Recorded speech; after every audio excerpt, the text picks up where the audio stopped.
Hi, it's Justin with Spalta Sag Studio. In this video, we're going to make a fancy wooden block. Alrighty, I had a customer from work actually order this, or I should say client. That sounds a lot more fancy, so we're going to stick with client. Anyways, I'm going to go ahead and start with some 10-quarter cherry and get that all squared up. And if this blade was older or wasn't as high quality of a blade, I would probably suggest doing 2 passes to get that cut, but 1 pass for this blade worked fine. Okay, gonna go ahead and get the bandsaw set up for some resawing. I'm using a Laguna 3/4 inch resaw blade. I'm gonna go ahead and set the tension to where the dial says for the 3/4. Then I'm gonna slowly back off tension until I start seeing the blade vibrate like that. Once I see that, tighten it up until it stops and give it an extra 1/4 inch turn. I recently got this mahogany at an auction. Judging by the oxidation on the outside, it's pretty old, but either way, it looks amazing, and I'm really happy I got it. I'm going to set my bandsaw's arm just above the workpiece and set the thickness to about 5/8. And I look even more ridiculous and fast forward with my tongue. I don't know why I can't keep it in my mouth. It look like a snake. I'm planing it down to its final thickness of a 1/4 inch. I really didn't need to resaw it at 5/8 inch. I could have went smaller, but I like to accommodate for air because I make a lot of them.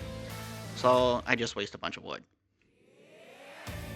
I'm going to rip this down to an 1/8 inch thicker than the piece of cherry and go ahead and set the blade down to 45 degrees and prepare myself for the miters. I'm using 2 off-cut pieces of the mahogany to represent the sides. And I'm going to use a marking knife to make these marks because I want a very accurate and tight miter.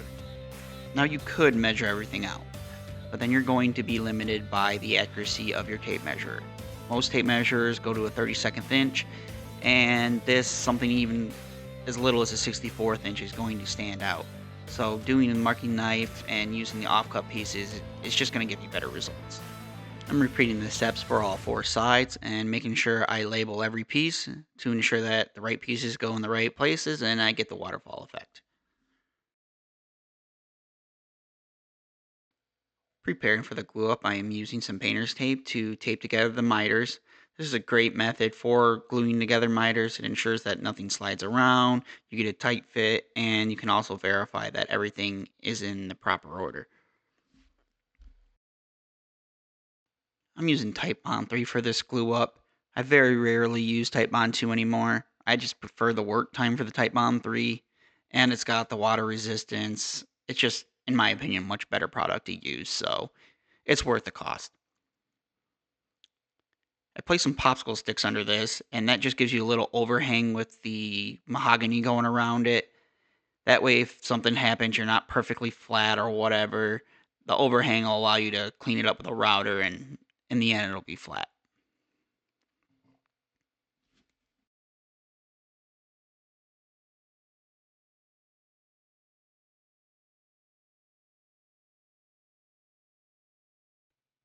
And cue the shop dogs. Khaled and Sulfrana.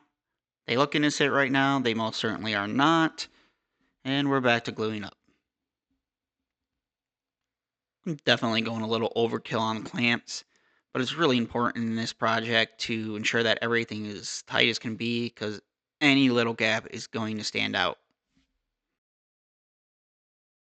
Setting up the router table to clean up the edges, I'm going to be installing a spiral pattern bit, and this will get all the mahogany that we just glued flush with the cherry. I'll be setting this bearing a little higher than I would normally be setting it at, but that's just to ensure that it doesn't hit any glue and that the mahogany is nice and flush with the cherry. Unfortunately, I lost that footage of the router table, so you'll have to use your imagination. Starting with 80 grit sandpaper, I am just trying to get the glue off and make sure everything's nice and flat.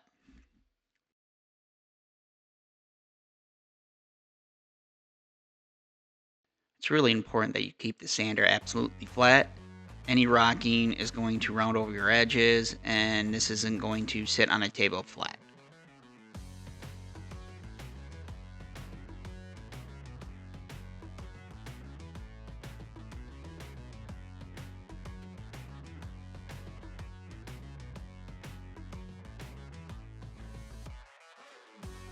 I'm marking out the holes for the tools, and I'm doing a 3/4 inch offset from all four sides.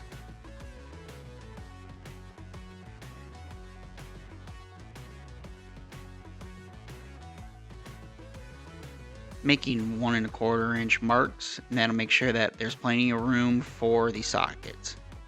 Gonna give it a little stabby stab to make sure that the drill bits go where they need to go. Next up, we're moving to the laser. I'm gonna go ahead and frame my images, ensure everything's lined up perfectly, and then I will start the burning process.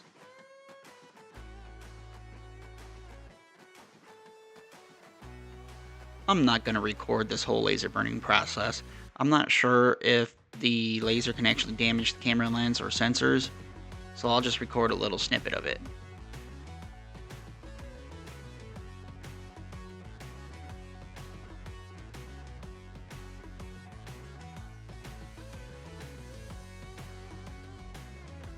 Setting my drill stop to a little over 1 1/4 inches. I want the hole to be a little over 1 inch deep, and I'm about 1/4 inch above the piece.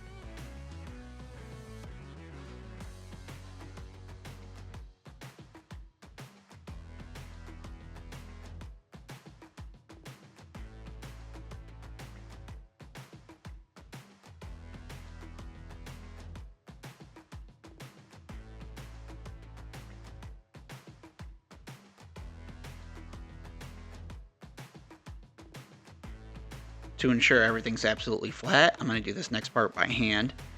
And I only need to go to 120 grit, because I'm using ruby monocoat, and that is what they recommended in the instructions.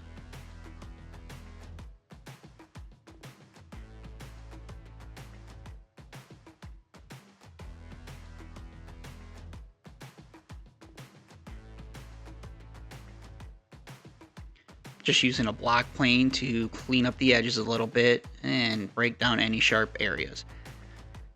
When I do this, I always count how many strokes I'm putting in on each side, that way everything's perfectly even.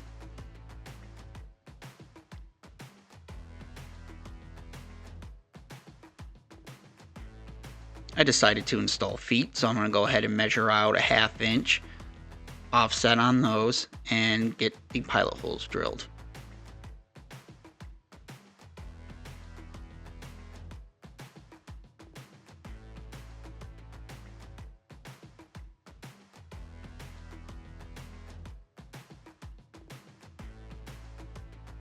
Cleaning the project up with some mineral spirits, spilling a bunch of it on my table.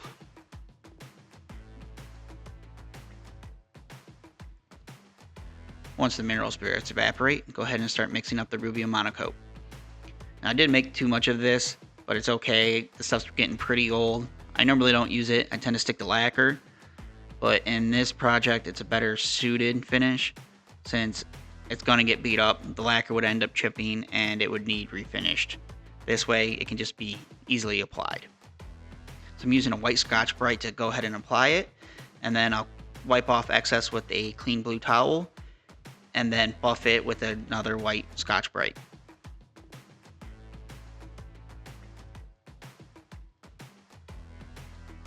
I like to use a clean side and make sure that there is no finish left over.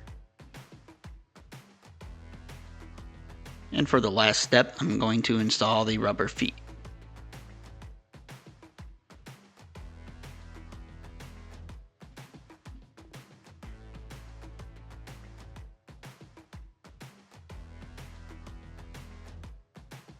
And there we have it. A fancy wood block tool holder. Thanks for sticking around. Like and subscribe.